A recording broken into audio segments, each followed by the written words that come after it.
today I'm here talking with Peter Asmus. Peter is Research Director of Navigant, which is a research firm based in California. I've been here with him at the Verge conference here in Hawaii, and he and I are going to spend some time today talking about his research and what microgrid trends are showing us here in the United States and perhaps around the world, and how communities can decide if microgrids are right for them. So welcome, Peter. Thank you so much for joining us. Thanks for having me.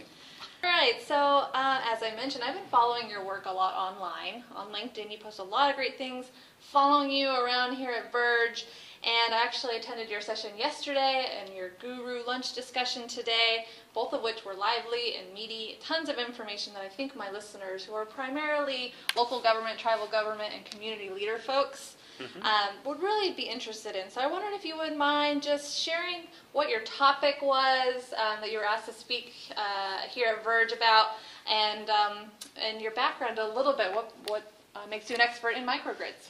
Okay, so well, let's talk about the background first, I guess. I've been writing about energy issues. It's hard to believe, but for about 30 years. So it's been a long time.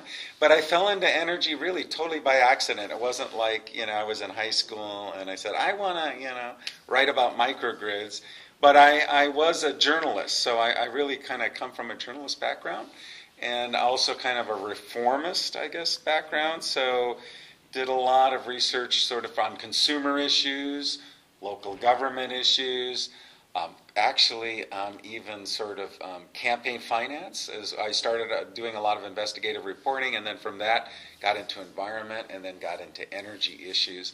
And I learned about energy in Sacramento, which has a utility that's now viewed as a very progressive utility, SMUD. But at the time when I started, it wasn't that progressive, and there was a battle over a nuclear power plant, and it was actually the only nuclear power plant ever closed by a citizen vote. The nuclear power plant was called Rancho Seco. And so through that, in my own community, I learned about energy because they had to replace this huge sort of centralized power with distributed energy resources like solar, wind, energy efficiency, etc. So that's how I got into energy. I got into microgrids almost 10 years ago, trying to actually create a microgrid in Marin County. There was an Energy Commission grant that I was part of a team, and we had actually kind of put together a proposal, and then at the very last minute there were so many stakeholders involved that the proposal got in a little late, and there were some other issues. Marin County was about to create its community choice aggregation, and there was just sort of a lot of political issues. And so that's how I got interested in microgrids. Started doing a report for Pike Research, which then was purchased by Navigant. And I think by now I've probably written 40 reports on microgrids, looking globally and then focusing on different market segments. And so the market research really was, I have a deep background in microgrids, and the idea was microgrids 101, sort of what is a microgrid, and I presented some data about what our latest forecasts show. We track all the microgrids in the world, although it's not complete, but we give it a good faith effort, and just sort of trying to set the stage for this workshop. And I thought the workshop went very well. I hope you agree. We had some really great panelists covering everything from big sophisticated microgrids to smaller ones off grid. So it kind of covered the whole span. So maybe we can start at the very beginning, just assuming some of our listeners, I know, are hearing about microgrids. If they're a sustainability professional, they know what it's is a microgrid. Yeah, they know they're supposed to be doing one, yes. or at least thinking about it. Right. What is it? Well, I don't have the definition right in front of me. There's a Department of Energy definition. It's something along the lines of multiple distributed energy resources, multiple loads, which also really just means demand or different sort of users of electricity, sort of combined into the language is single controllable entity. That sounds kind of confusing, but it really just means part of a system that can operate as a system, but when necessary can disconnect from the grid. So the main reason that the microgrid hype has happened is all this extreme weather, which started about 2011, which was when the first state passed the first microgrid law. But since that time, it's actually accelerated. It's sort of hard to believe. Just in the last year, I think the statistics are like $300 billion in the U.S. of lost productivity because of those power outages. Mm-hmm. So it's really about a system that you can have a solar and a battery, you could have fossil, you could have wind, you could have EVs. It really doesn't matter. All those components could be kind of wrapped into a system that operates a little bit like a symphony, which is the way Byron Washam from UC San Diego even had the video describing it. So it's really, how do you make all those little pieces work together as a system?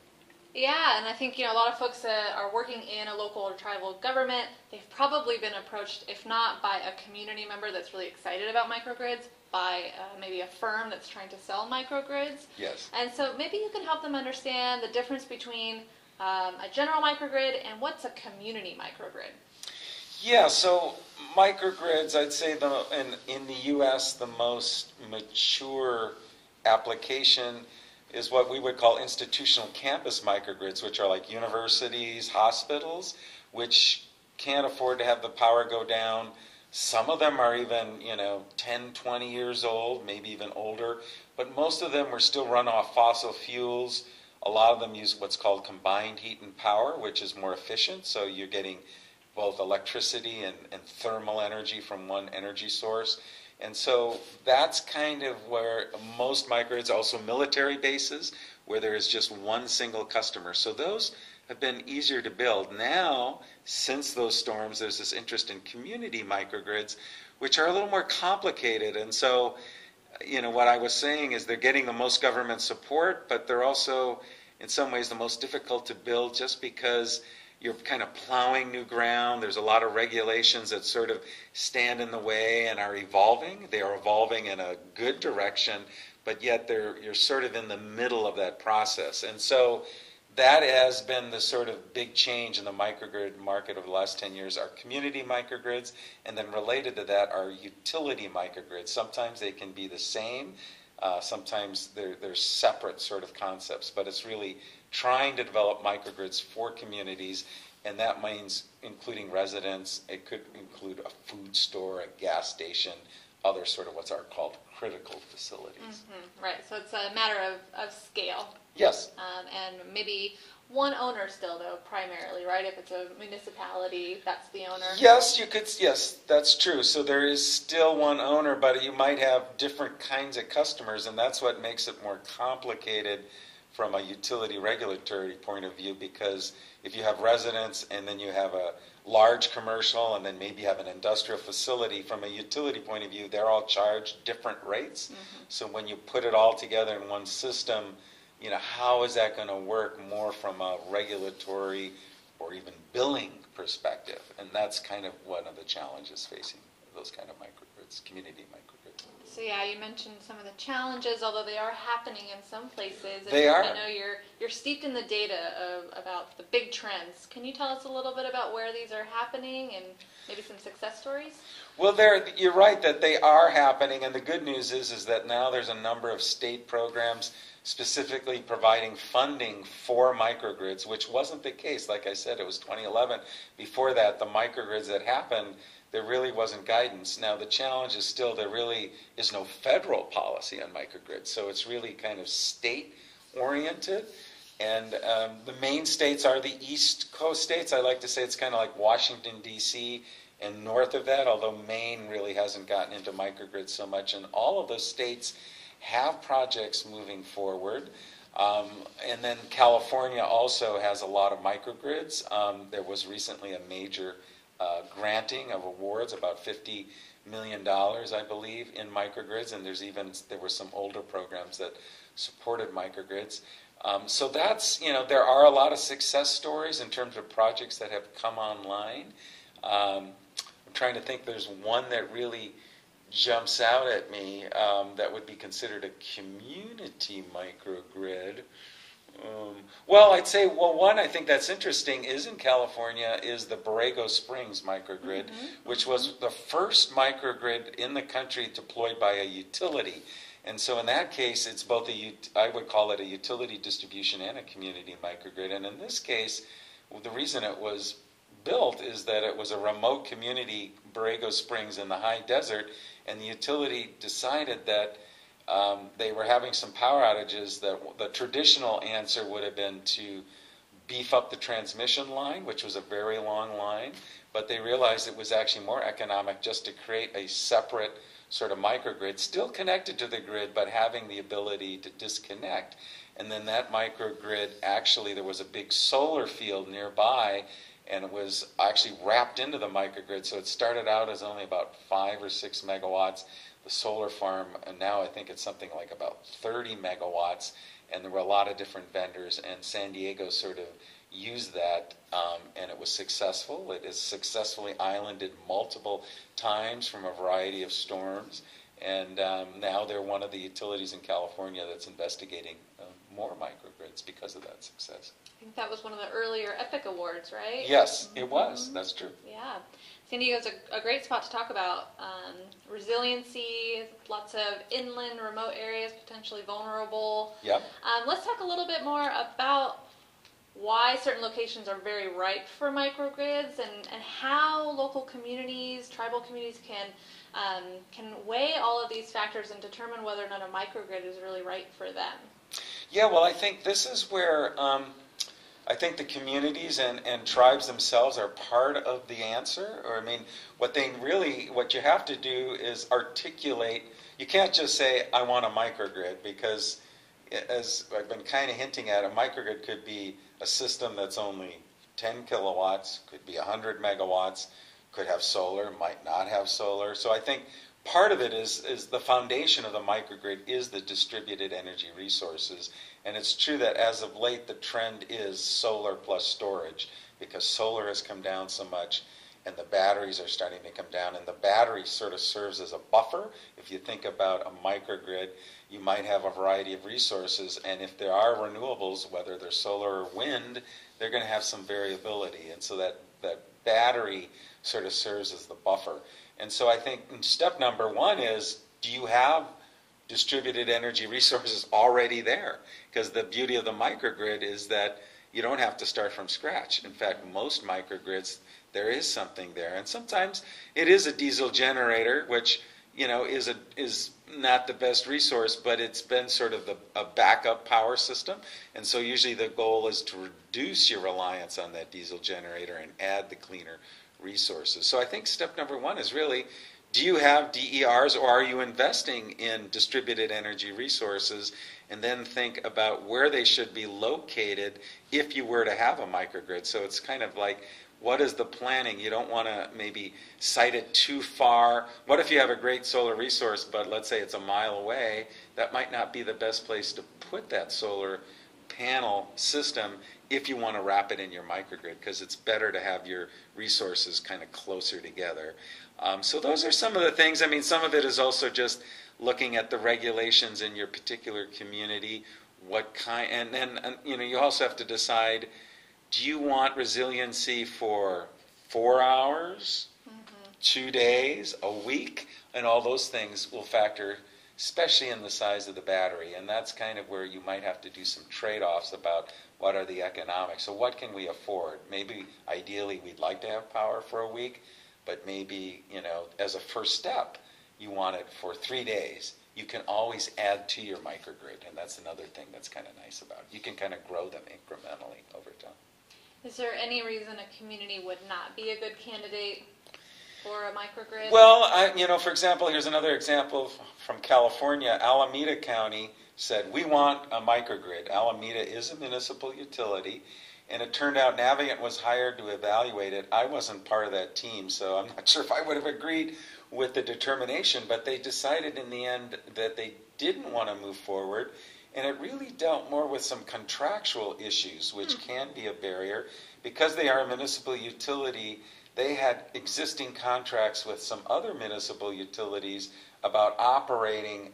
They wanted to be available, to have their resources available as a pool.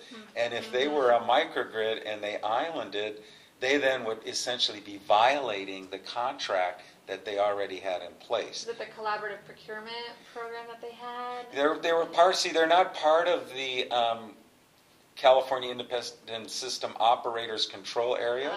The munis, I think SMUD, it might be part of it, and there's a few other. Northern California Power Agency, they kind of have their own little power pool planning, and so that was more the issue. Now, that's kind of an esoteric issue.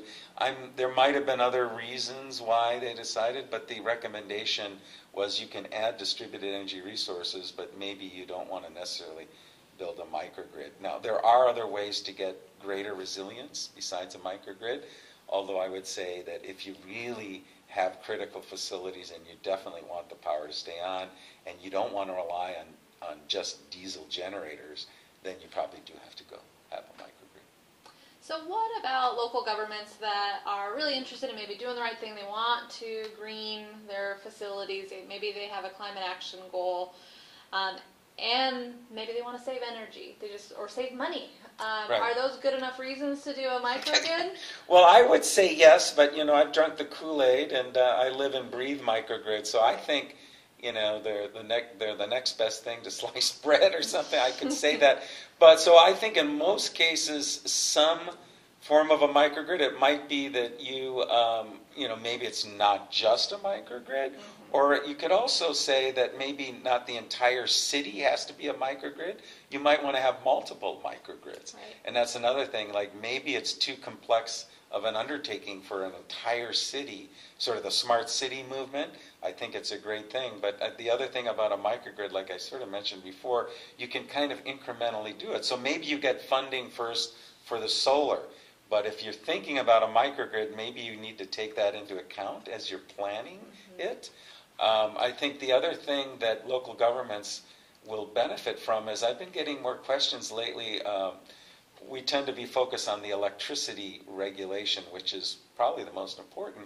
But what about planning guidelines for microgrids? I've actually had planners come to me and ask me a lot of great questions that I realize no one has really answered. And so as California moves to net zero energy goals, carbon reduction, I think there's going to be also even real estate companies I'm hearing now are getting into microgrids. They often have developments within local governments getting permits. So I think the next sort of way that it's going to help local governments move forward with microgrids are some of these other areas that really haven't been the focus yet. And I think planning guidelines, I think ideally there would be some sort of guide for local governments looking at that, and I'm actually trying to get something like that off the ground. So would that be planning and permitting and those types of things for privately owned? No, for actually microgrids for local government. So it could be, I mentioned already, municipal utilities like a SMUD, of course, are already in the electricity business. So in some ways, they are going to be able to move forward with a microgrid easier than just a local government that's not.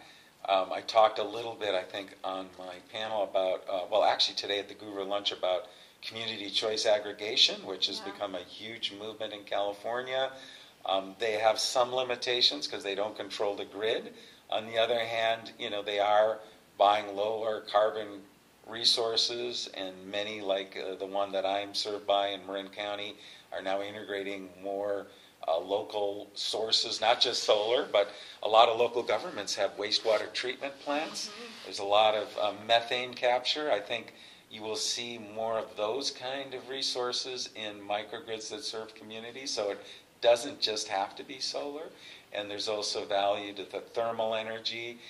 And even ultimately, microgrids can provide other services, wrap in electric vehicles, sort of manage them as a fleet, as sort of a part of a battery. So I think the microgrid will move beyond electricity, and they'll start having to deal with sort of other regulatory issues, especially if people are really thinking about a smart city and rolling those out. Right.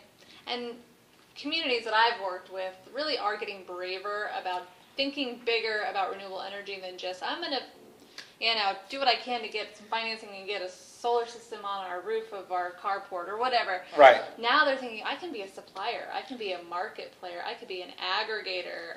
Yes. I'm no small potatoes, especially in aggregate, right? So. Yes. No, well, that's true. And there's a lot of vendors, of course, that are starting to think also along those lines and pitching kind of new creative ideas. And some of them all fall in the microgrid bucket. Some of them, just, I mentioned today, I'll talk about virtual power plants, another concept just about how to organize all of these sort of distributed energy resources and actually then provide value maybe to the utility or grid operator. And that concept is making utilities who might have been leery of microgrids, well, if a microgrid can be a demand response resource and actually island from the grid, but actually, that's what I want as opposed to something I don't want, it sort of changed their thinking about microgrids, saying, well, maybe these things can actually help me do my job as opposed to being a threat to their business. So yeah, the regulatory environment could be a potential obstacle for lots of folks looking to do more DER and microgrids. Can you tell us maybe some of the top regulatory constraints that might pose a problem? Yeah, well, the main one for community microgrids, if the utility is not involved, is this idea that transferring power over a public right-of-way. It's kind of a esoteric issue, but I get this from a lot of folks in my own community going, well, how come our little cul-de-sac here, we have 6 homes, maybe 3 have solar, one's thinking about a battery. Why can't we just create our own little community microgrid ourselves? The challenge with that is that according to most states, now there are some exceptions if you really get into the nitty-gritty details, but generally speaking, there's a prohibition on sending power over a street. It's not exactly a prohibition. It says once you do that, you become a utility. Once you become a utility, you have to file at the Public Regulatory Commission, and then you have all of this sort of regulatory responsibility, which most communities or even local governments wouldn't want to necessarily go that route because it's just going to have more bureaucracy and it's going to slow everything down.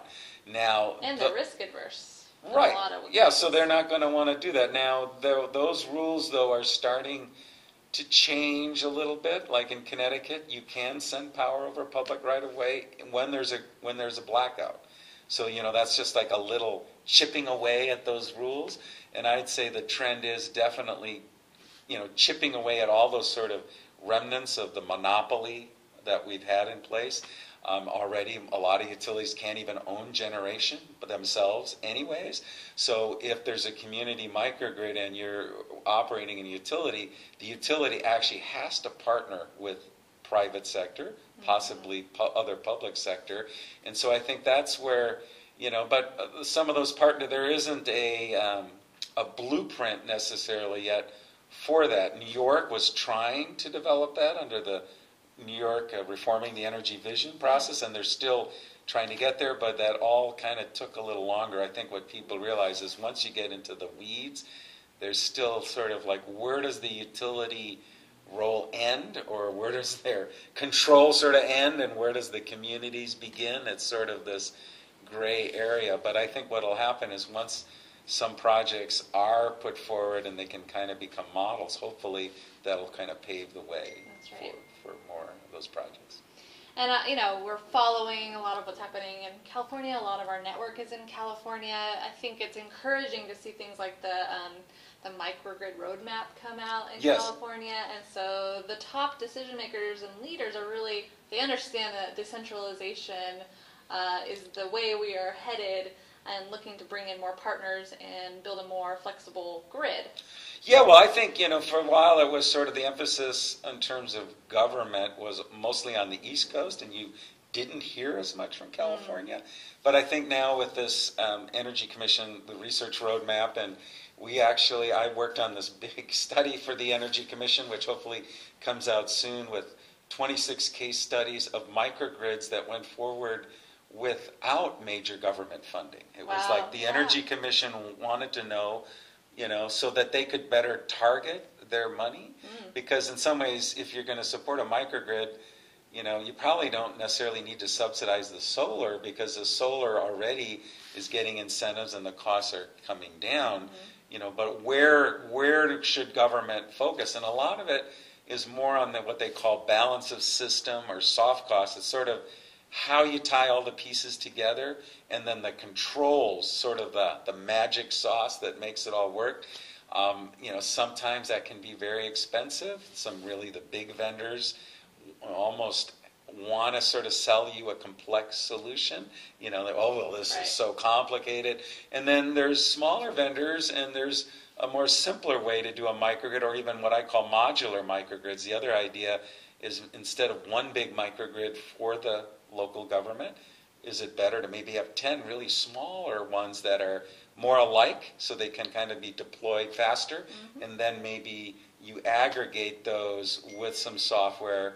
And again, that's more this concept of virtual power plant. So you could have a virtual power plant comprised of maybe 10 microgrids all within one city, or a Native American tribe. Now, I think one thing that the tribal lands have an advantage is they're basically sort of sovereign entities. And so some of the sort of nitty-gritty permitting issues, I know that for some reason Byron Washam said even on his campus that they can do a lot of experimentation with new technologies, because apparently some campuses, and I don't know the nitty-gritty details, but it's also similar, they don't have to get all the permitting that maybe people would in another kind of environment, not in a private campus. That's right. Or a sovereign tribal land. So I think in that case, there is a lot of prospects. Now in California, the Energy Commission did support I think it's called the one up north in Humboldt, the Rancherita, this Blue Lakes. So that's been held up as sort of also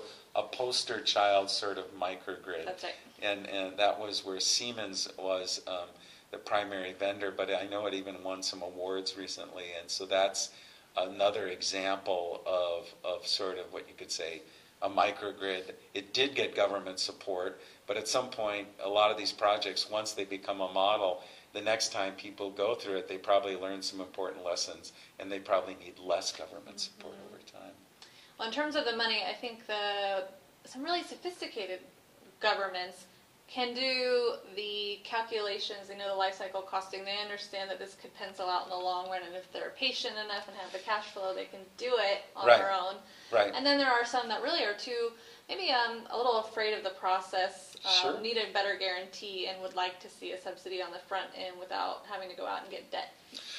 Right, and then the other trend, of course, I should mention is also there's another interesting microgrid. I'm not sure if it's totally online yet, but it is back east, called Montgomery County. And in this case, it was the first project, or one of the first projects, that Schneider Electric rolled out its microgrid as a service. So in this case, the local government paid zero. Zero risk, right? No, zero money. Yeah. No capital cost, because Schneider had a deal where it was actually a subsidiary of Duke Energy, actually owns the microgrid, and it's under a microgrid as a service thing. Schneider Electric basically is sort of where the buck stops here, so they are basically going, taking the risk that it will perform as promised. And so that's an example. I think it was a police station and perhaps a jail. They were sort of critical facilities in an area where there had been major outages. And so there is this shift towards energy as a service, which of course is sort of what the solar lease was, and that's what kind of drove the solar market, where people didn't even have to put any money down.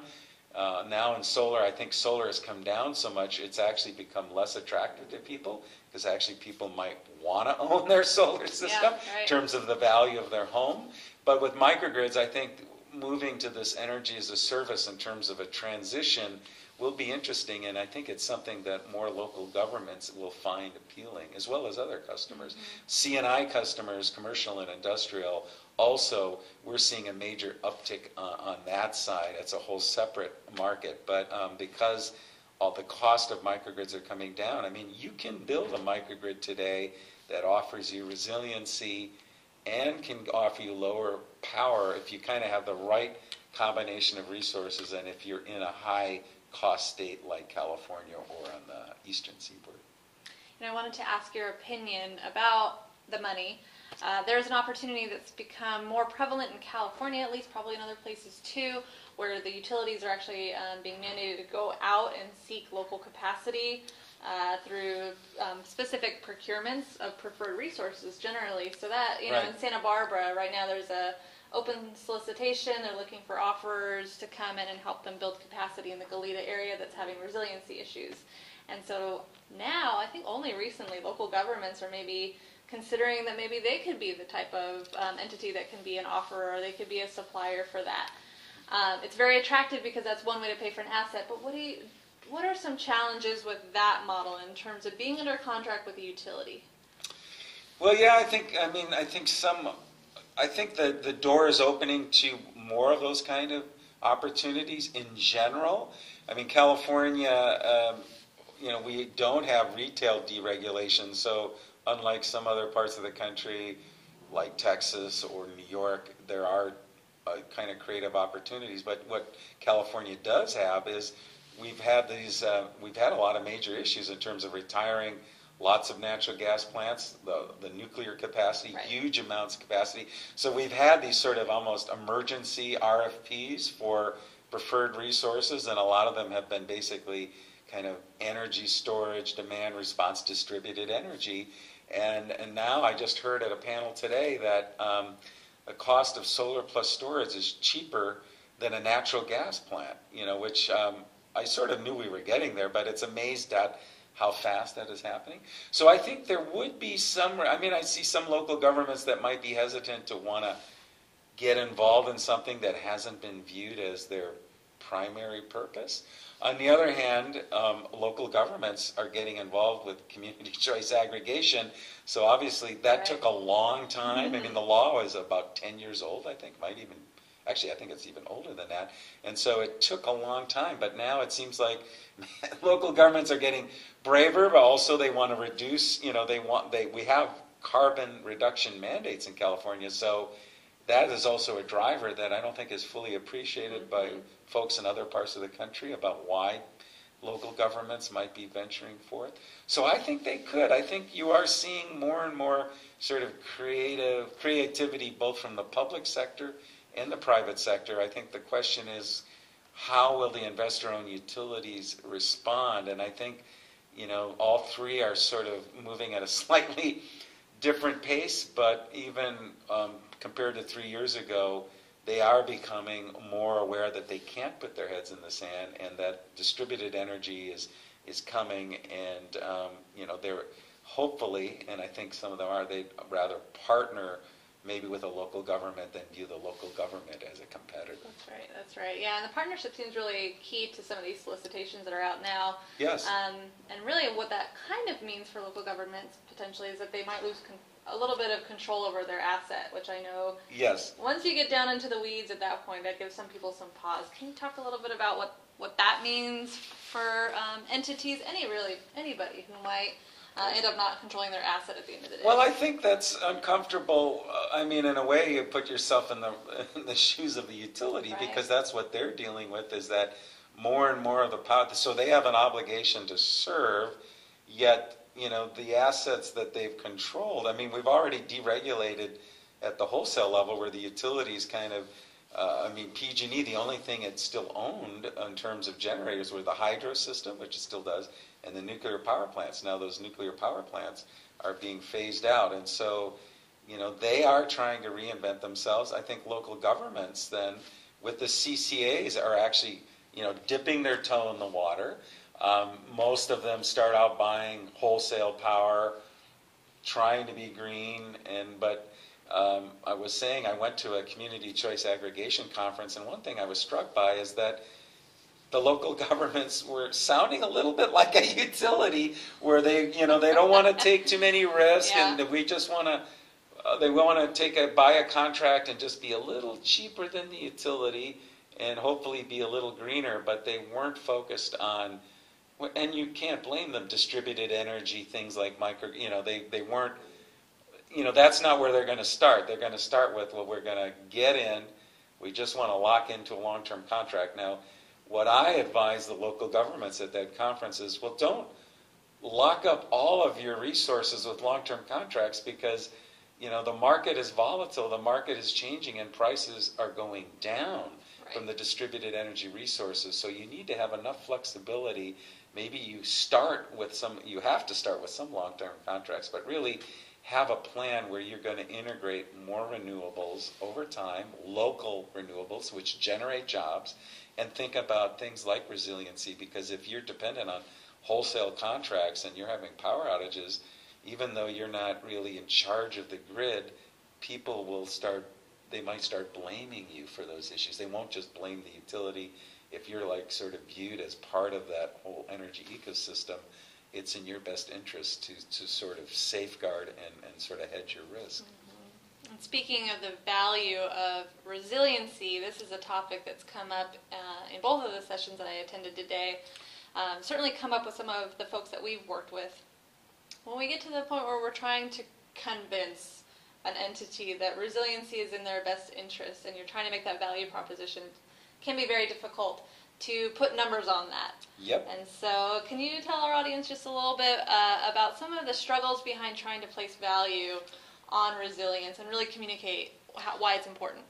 Yeah, well, that's the irony with microgrids, is that their main value is resiliency, and the market or regulators neither has any value for that. There's no monetary even placeholder for that. And so I think I referenced that there was an NRAIL attempt to do that, but it was quite a while ago. I think it was like 5 years ago, and they called it, they came up with a value, it was something with energy security, and at some point I should revisit that, but they looked at 2 military bases, and they really did a lot of interesting number crunching, like what was on those military bases, like saying, the cost of the barracks or a fast food joint on the base was less valuable than a sensitive radar system. And so the 2 bases had different applications. They were in different parts of the country, and they came up with very different values. And they pointed out that that was the struggle. But I think it was a valuable exercise. But you're not going to be able to do that for microgrids. You're not going to be able to do. That's going to be like a 2-year study. It's going to delay everything, and people are going to argue about the values. But I think we could at least start off with a statewide value, or maybe even more, like in California, such a big state. So maybe in California, maybe you should do it at a utility level. I mean, that might actually make the most sense. Just have a value for resiliency based on a kind of a basic formula. So at least there could be a sort of basic formula that maybe folks could agree to. The other way I've heard it is do it by a control area, like the California Independent System Operator or ERCOT in Texas. Those are both states. The other ones, go over multiple states. I'm not sure how doable that is, but now that I'm thinking about it, I think it would be best probably at the utility level, and a municipal utility could do it that way. And so at least there would be sort of a value that you would then add. I know that in the past, regulatory, we used to have adders for clean resources. There were ways of valuing those kind of things. They used to value environmental externalities in California for resource planning in terms of the pollutants, to sort of factor that in as we were looking to the future. So I think at some point, based on that experience, we could do something similar on resiliency. But no one has done it yet. So it's really hard. I mean, you're talking about forecasting how bad an energy failure would be on all different types of properties, with all different types of purposes, and really the intrinsic value of those functions on the owner. Super hard. Plus, then you're factoring in the climate changes that are going to be projected into the future, which makes it even more difficult, right? I think some private entities like a data center. But there is data out there. Like, for example, we know how much there are estimates of the cost of those power outages. So there is some way of calculating that. Now, the issue is that probably in a regulatory proceeding, I don't know who would be opposed to putting a value on resiliency. It would be an interesting political thing to watch, who sides with who, and, how big that value would be. I suppose some utilities who would view microgrids as a threat would argue for a lower value. I suppose those promoting microgrids would argue for a higher value. So hopefully, I mean, in the end, there would be some sort of negotiated compromise, but at least you would have a value that would be better than zero. Right. Yeah. And then that kind of a value would be great to see used as a criteria to really, if somebody at a high level could do an assessment to tell us where microgrids would be most beneficial, Yes. that would really save a lot of local and tribal folks and community folks really a lot of consulting money. That is true. Well, that is definitely true. And I think the other thing that should be done is that there should actually be incentives for areas of the grid which have a lot of power outages, and this, I guess, would be probably the utility or the Public Utilities Commission in California, and I know that they required the utilities to do these distributed energy resource plans, but sort of identify places on the grid where a microgrid makes sense for the larger grid, or the whole state, or the utility, and provide some additional incentives so that then you might guide microgrids. So, it might, right now I like to say they pop up like mushrooms. It's really someone got some funding here, someone proposed one there, but it's not really a strategic plan. And as we move forward, we're going to have more and more distributed energy resources. So then as you're going to have a pool of assets that are kind of microgrid ready, you might think. And so if you could guide sort of like, okay, well, within the next 5 years, here's the top priority 20 sites, 25 sites in California, provide incentives, and that way I'm sure you're going to get people who are going to migrate to those areas and try to develop projects. And you haven't seen anything like that? No, I can't think of a place where anyone has actually done that. I could be wrong, but I don't really see that happen. Well, actually, New York, I take that back. New York did do some analysis along those lines. So I'd say New York has sort of been the leader there. I'm not sure what they eventually, did. I don't know if they actually provide incentives, but I know they did look at the grid and sort of identified where. In fact, that was part of the sort of the New York Prize effort that went on. Right. Yeah, they did do. I take that back. So there was an effort, but they didn't. I don't know if they actually had formal, precise, economic incentives. I think it was more just sort of like a strategic plan and identifying sites. Sounds like a Navigant project. Yeah, so it does sound like a Navigant project. Well, we actually did support the New York Prize in many ways, so we did work on that. Oh, great. I just have a couple of more questions, and they can be relatively quick, but part of what we try to do is inform the local government, tribal government staffers, or other community leaders about what they should be briefing their leadership on. So what's coming? So what should they be making sure they're briefing their leadership on when it comes to the latest in microgrids and distributed energy resources? Well, I think the good news is that people are much more aware of new energy technologies today than they were 10 years ago, 20 years ago, even at the local. I think there has been a lot of hype about it, partially companies like Tesla, who kind of, it started with the car and now it's batteries. So I think part of it is the good news is that the technologies for these microgrids, a lot of them are pretty commercial, if not fully commercial. So you don't have to feel, I think the tribal governments, local governments don't have to feel that they're, really taking a big risk going down this road. In fact, you could argue you're taking a bigger risk by not investigating things like microgrids, or at least starting to install some local power generation. Our forecasts show that in this year, 2018, there's more distributed energy resources coming online across the globe than large centralized sources like coal and nuclear power plants. Wow. And over the next 10 years, the gap grows that there's over three times as much distributed energy coming online every single year. So you're going to have, compared to the centralized, you're going to have lots of solar, lots of batteries, fuel cells, electric vehicles. And so the question for a local government, what's my role as those start populating within my jurisdiction? What's my role to sort of play in trying to make sure that those assets can provide value to the local government and the community and the tribal government? And I think that's where one thing is, you might have to lean on the private sector, and that's where, it Right. gets, which private company should I embrace? Some people are attracted to the big guys, they've been around, the Siemens, the GEs, the Schneider Electrics, etc. They also tend to be a little more expensive. There's a lot of other companies. So I think, part of it will be, and I don't want to just sell Navigant research, but, finding a trusted advisor. That's right. And there are lower cost ones. There are a lot of, classic folks that help local governments anyways. And so I think that's part of it.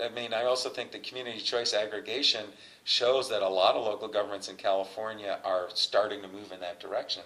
And so I think the next logical thing would be, okay, we've got a CCA. What can we do next?